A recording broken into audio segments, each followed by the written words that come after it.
I will be presenting Punch and Judy puppeteering. Punch and Judy puppeteering is a kind of hand puppeteering attributed to Britain. However, it finds its roots within the Italian theater tradition of commedia dell'arte. According to source one, the main character or protagonist of Punch and Judy is Punch. He's a character who was created using direct inspiration from Puccinella, who is a sly, brutal, and scheming character. Punch and Puccinella share many defining characteristics, as presented in Figure 1 from the Victoria and Albert Museum of London and Figure 2 entitled Sausage Thief by Jason Roadhouse. Both Punch and his commedia ancestor shared a hunchback and a crooked nose. Punch and Judy puppeteering became a staple of British entertainment in the 18th century. While Punch and Judy puppeteering does reflect Italian culture through the popular use of stock characters and use of a soggetto, or structured improvisation, according to source one, the use of plot structure that is already written, leaving the dialogue up to performers, was a very popular form of theater in Italy, and is reflected through the common story structure that can be found through all of Punch and Judy performances. The professors, or puppeteers, pass down their personal takes on the stories or plot structure from generation to generation. This surfaces a large deal of current conflict associated with Punch and Judy shows containing violence because it would take out or erase hundreds of years of passed down tradition. The puppeteer style was not always the hand puppets we are now familiar with. According to source 2, Weber Calley, it wasn't until after 1825 that Punch transformed from a marionette into a hand puppet. The characters shifted into hand puppets to accommodate the aggression of Punch. According to Calley, World Puppetry, a look through theater history, Punch and Judy were originally a popular roadside attraction, but as the Industrial Revolution gave more people the opportunity to travel, the Punch and Judy theaters found themselves a bayside attraction. And they were positioned along popular resorts for vacationers to enjoy, and to keep the expenses down for the professors. As seen in Figure 3, the performances are traditionally done in a mobile booth so that the professors could pack up and move the performances to different areas of the beach to follow the crowd. The original performances were not done with the use of lighting or sound equipment aside from the use of a swazzle for the character Punch. The original characters of Punch and Judy were Punch and his loud and ill-tempered wife, Jude, which name later changed to Judy because of the audience hearing interpretation of her name through the swazzle, Jude! There was a baby as well, and some other animal characters such as Toby the dog and a crocodile. My convention will be the swazzle. According to source 3, Chad Williams, a professor of puppeteering in Britain, and the swazzle and other voice-changing pieces originated from the squeaky chick-lice voice of Puccinella. Puccinella's squeaky voice was responsible for inspiring many countries to use a voice technique similar to the swazzle.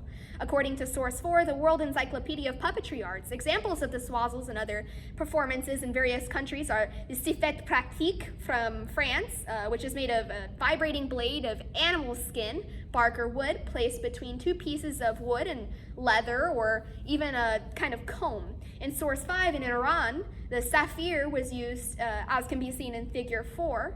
It is made of two sheets of gold with cloth or hide in between. However, the British swazzle is what I'll be focusing on for Punch and Judy puppeteering and can be seen in Figure 5, and it consists of two metal strips with a cotton tape reed. This figure is used to communicate the sound to the audience and set Punch apart from the other puppets by using this loud and obnoxious voice, since none of the other characters in Punch and Judy have a particular voice aside from the voice of the professor. Different pitches in the swazzle also portray emotion and provide depth to character. The use of the swazzle creates a deeper understanding for people who might not understand the language that the performance is being done in, because they would be able to pick up on the emotion that's being produced by the squeaky sound, creating kind of universal language and understanding. For my convention, I intend on using popsicle sticks, construction paper, and rubber bands to imitate the metal cotton reed swazzles that would be put inside of my mouth in order to practice my convention conventionally. I believe that this interpretation is not only safe but appropriate to the convention because, according to the World Encyclopedia of Puppets, there was a level of secrecy surrounding the design of swazzles and the professors, which allowed the formation of many different kinds of swazzles to form in many different shapes and sizes. In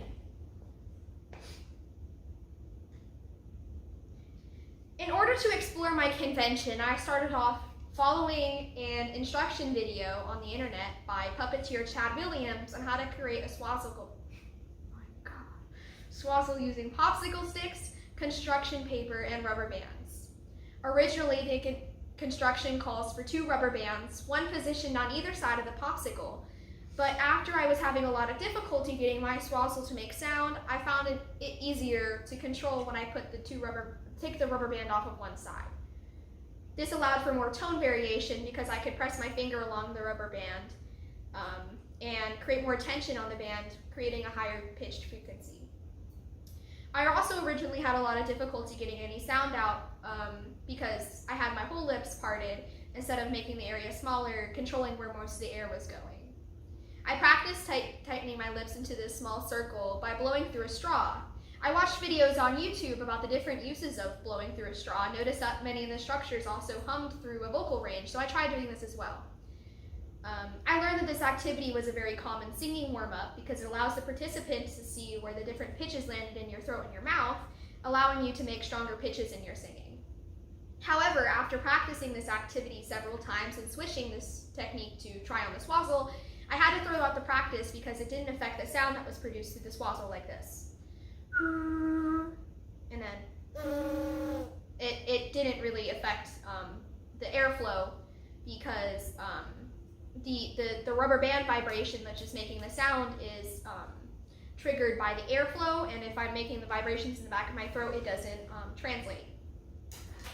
So after this, I switched to more breathing activities such as diaphragm practice to push out most of the amount of air with the most force, and practicing the alphabet on the swazzle to feel out how the different vowels and consonants could have been represented in my breath support in order for me to try practicing making more words.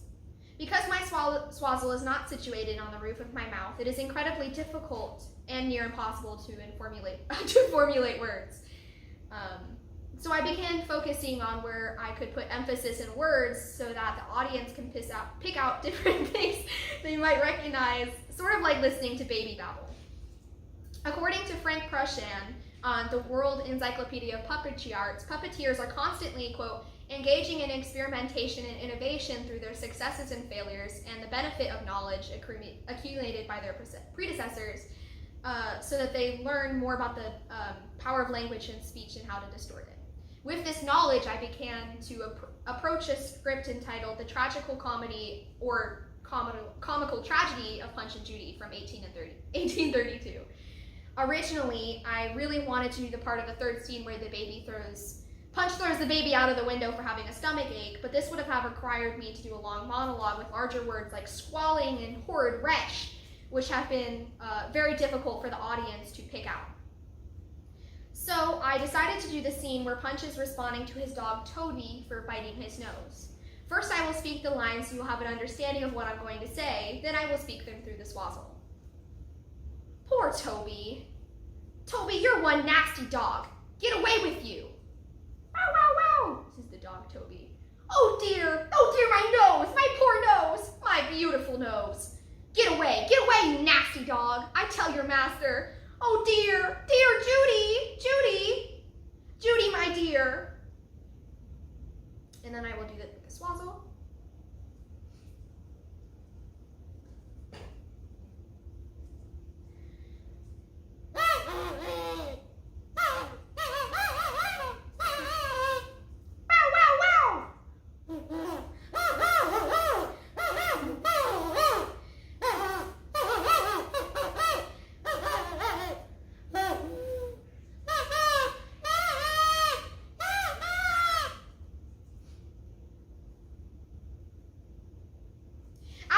Many different performances on different scenes, I noticed that Punch usually went higher as he got more angry, displaying a higher level of emotion.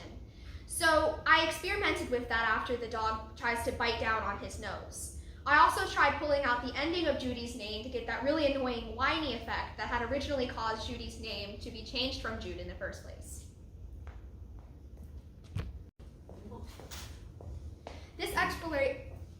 This exploration into Punch and Judy puppeteering provided me with a deeper level of insight into how different theatrical traditions participate in cultural fusion, very similar to the spread of technology and other forms of knowledge.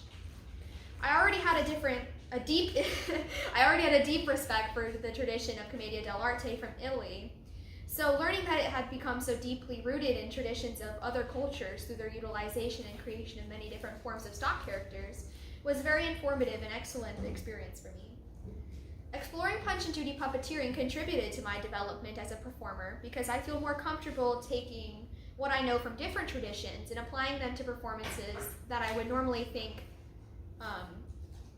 that those kind of performances would be suited for. For instance, I really enjoyed being able to watch and learn about the physicality of Hunamin in my theater class, which is one of the central characters of Ramayana. But I was extremely uncomfortable with the idea of doing large movements and other cultural aspects in order to portray an animal character in a performance that we would do here at school, because I was worried that my exploration into using that kind of culture in my own performance would be taken as cultural appropriation or me making fun of it, despite that not being my intention.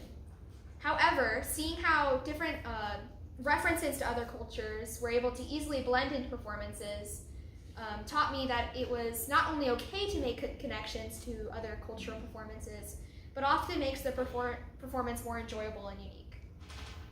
After exploring the Swazzle convention that I chose, I have a newfound respect for the importance of character voice in order to bring a more depth into a performance. Experiencing how language very often relies on cultural or stock-like in nature characteristics in order to combat the intelligibility of using a sound device in order to speak a character, has made me realize how the audience members have to rely on language in order to understand those kind of performances that do not rely fully on physicality alone. There's a certain balance to using language that I did not understand until I was experimenting with the convention myself.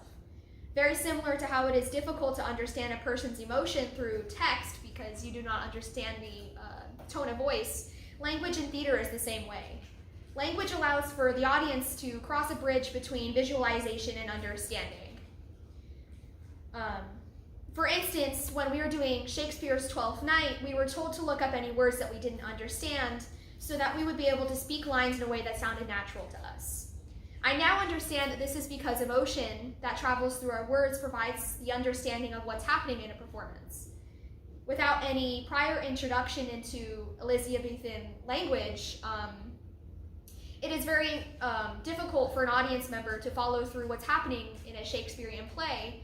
So being able to hear that kind of emotion that's traveling through the audience's, the actor's voice makes it very easy to understand what's happening in a performance. Right, and that's